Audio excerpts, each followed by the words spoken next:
Rasul-rasul dan saudara-saudara di Yudea mendengar bahwa bangsa-bangsa lain juga menerima firman Allah.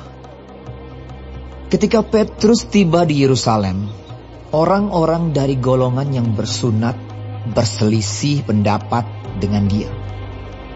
Kata mereka, "Engkau telah masuk ke rumah orang-orang yang tidak bersunat dan makan bersama-sama dengan mereka." Tetapi Petrus menjelaskan segala sesuatu berturut-turut. Katanya, "Aku sedang berdoa di kota Yope. Tiba-tiba rohku diliputi kuasa ilahi dan aku melihat suatu penglihatan. Suatu benda berbentuk kain lebar yang bergantung pada keempat sudutnya, diturunkan dari langit sampai di depanku. Aku menatapnya, dan di dalamnya aku lihat segala jenis binatang berkaki empat, dan binatang liar, dan binatang menjalar dan burung-burung. Lalu aku mendengar suara berkata kepada aku, 'Bangunlah, hai Petrus, sembelihlah dan makanlah.' Tetapi aku berkata, 'Tidak, Tuhan, tidak, sebab belum pernah sesuatu yang haram dan yang tidak tahir masuk ke dalam mulutku.'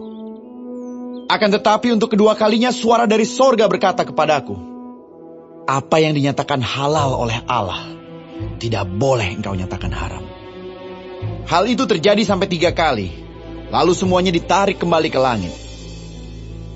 Dan seketika itu juga, 3 orang berdiri di depan rumah di mana kami menumpang.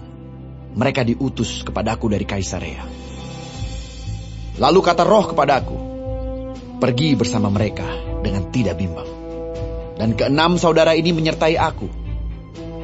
Kami masuk ke dalam rumah orang itu, dan ia menceritakan kepada kami bagaimana ia melihat seorang malaikat berdiri di dalam rumahnya dan berkata kepadanya, 'Suruhlah orang ke Yope untuk menjemput Simon yang disebut Petrus.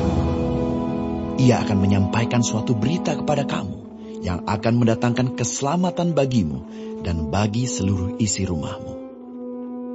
Dan ketika aku mulai berbicara, turunlah Roh Kudus ke atas mereka, sama seperti dahulu ke atas kita.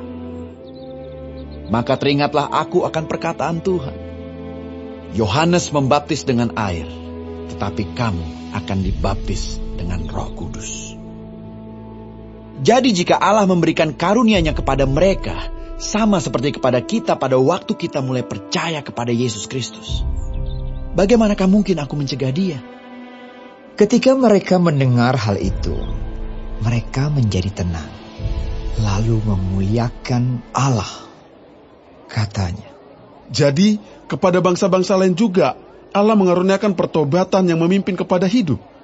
sementara itu banyak saudara-saudara telah tersebar karena penganiayaan yang timbul sesudah Stefanus dihukum mati.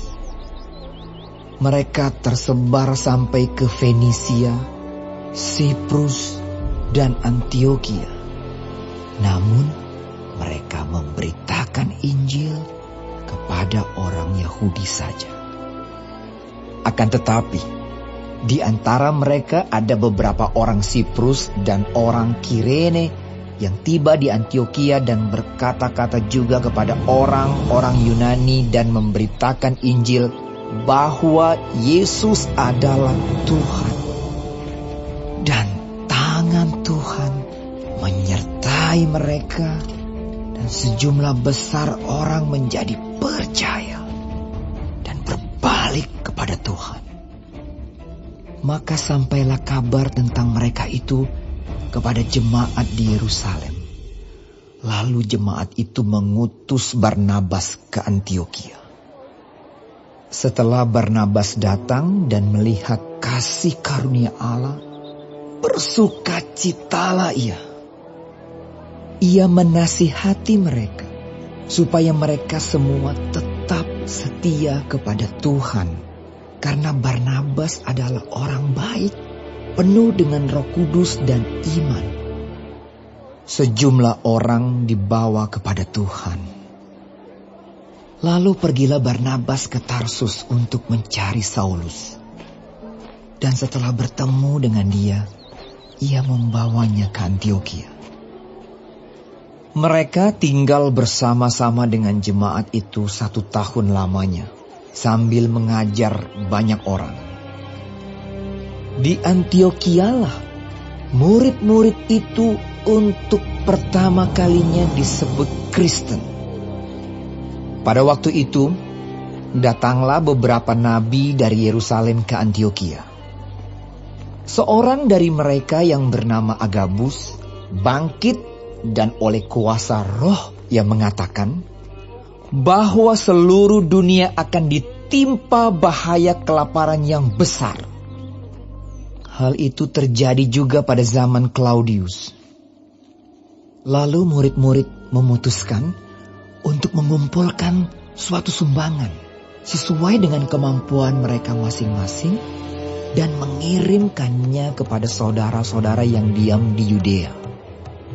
Hal itu mereka lakukan juga, dan mereka mengirimkannya kepada penatua-penatua dengan perantaraan Barnabas dan Saulus.